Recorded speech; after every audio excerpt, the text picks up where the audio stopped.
Welcome back, I'm Mike Still. This channel is all about learning languages and in doing so, better understanding different countries and cultures. It is Wednesday the 29th of May, which makes it day 8 of this Learning Japanese series. I want to talk today about why am I doing this? Why am I studying Japanese? What are my goals, my hopes, my ambitions, my dreams? So before we come into that, I want to give a minute mention to italki. Now, italki is an online platform. You've probably heard of it. There's a link in my description to check it out. And italki makes it very easy for you to find an online language teacher. Nowadays, we're very busy, we're all over the place, and unless you're on some kind of course, and if you're doing some self-studying at home, and you want to find a language teacher, there is really no better place to do it than on italki. I've actually just had a lesson this morning, an hour ago, with my Japanese teacher. She's called Marina, she's from Tokyo, Japan, and I find it really beneficial because it's a chance for me to meet with a native speaker, ask any questions which I have had kind of lingering for maybe the past week, and we can clear up all those questions and answers. I'm lucky I also have you guys as well, but to have an actual native speaker, a person, not just lots of websites and things which can be very time consuming to trawl through, I think it's very, very useful. So if you are learning a language, I would highly recommend finding an online teacher and using italki. If you click the link in my description, then you'll get $10 off with your first purchase. So how about that? Okay, with that said then, why am I doing this? Why am I studying Japanese?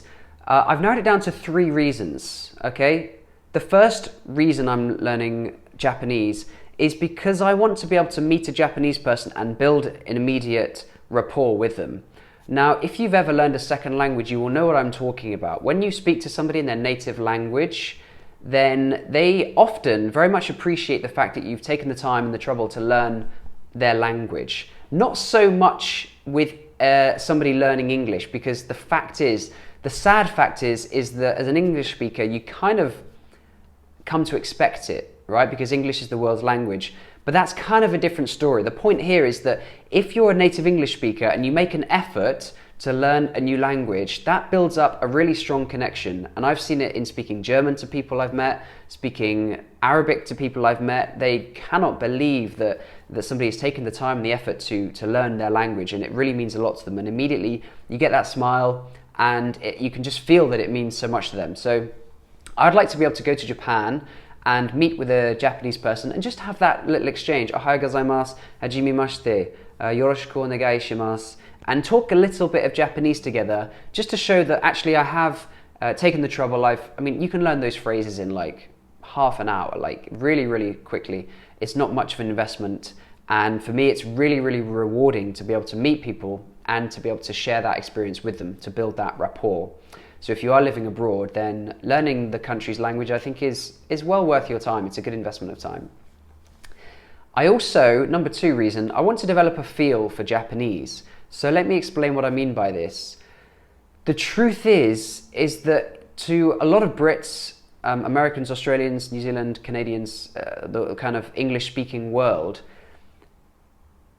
how do I put this? The Asian languages kind of sound the same. Like, if you had a Brit on holiday in Thailand, in Japan, in China, and there was like a group of people speaking a different language, whether that was Thai, Chinese, Japanese, the chances that they would be able to even tell which language it was is pretty much 0. Like 90% of people aren't going to be able to hear the difference between Chinese and Japanese, or Cantonese and Mandarin, or Thai and Chinese.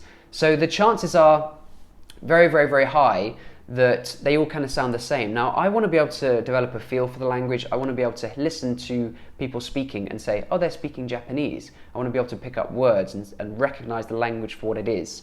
Now, there was an exception to this. I was watching some Japanese TV, I think it was Terrace House, yeah. And there was a scene where they were speaking a different language. Now, I was watching it and I was like, why am I not hearing any familiar words here? Normally, even if it's like this, ka, doko, to, mo, like just the connecting words in Japanese, I can normally pretty quickly pick out those. But they were speaking, and it was a good 20 seconds before I realized, like, wait a minute, they're speaking Korean.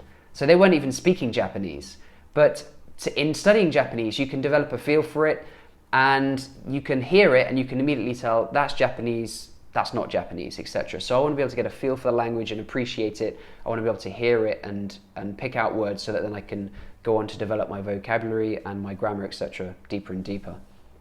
So that's the second reason. And the third reason really is probably the most important one. Well, it is the most important one, and that is kind of to do with a deeper, broader sense of the meaning of learning languages. And this YouTube channel is all about language learning. Thousands of people watch these videos every day. We've got hundreds of thousands of people on this channel. We've got a huge community of language learners. And I know you watching this are interested in languages. But in doing this, I really do hope to be able to inspire and motivate other language learners to not quit, basically. I'm not even saying like, yeah, go and become fluent in 5 languages. Of course not. That's like, that's not for everyone. And unless you're particularly keen, it's just not realistic or not going to happen. But don't quit. So if you're learning a language and you're in a different country and you're studying this language and you feel like quitting, don't quit. Keep going. Keep going. Don't stop. And I think that if you watch other people do this, go on this journey, and you can kind of share in that, which is what I'm trying to do here in these 30-day series, I hope that it will give people a bit more encouragement and a bit more confidence to keep going. Even if you're learning 5 words a day, 10 words a day, like that's really good. If you're going really hardcore, you can learn, a lot more and develop much more quickly. But even if you're just learning a few words a day, a couple of phrases a week, that is really, really useful, and it's a gift that money can't buy. Speaking languages, to be able to speak a language is something which money cannot buy. You can't just like go down to Walmart and buy like the language pack and put it in and then be able to speak. Even if we get translators which go in your ear and then immediately translate what the person is saying, it's not the same as having put the time and effort into actually speaking it and understanding the structure and the nuances of this new language.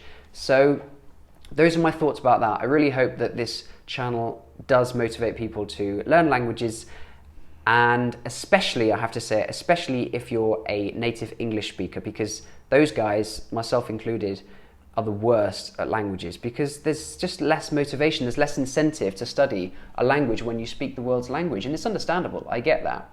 But with that said, I wanted to share that with you today. Thanks for watching. We will be back here again same time tomorrow, and I hope to see you all again tomorrow for day 9. Leave a comment, I do read them, and until then, mata ashita, bye bye.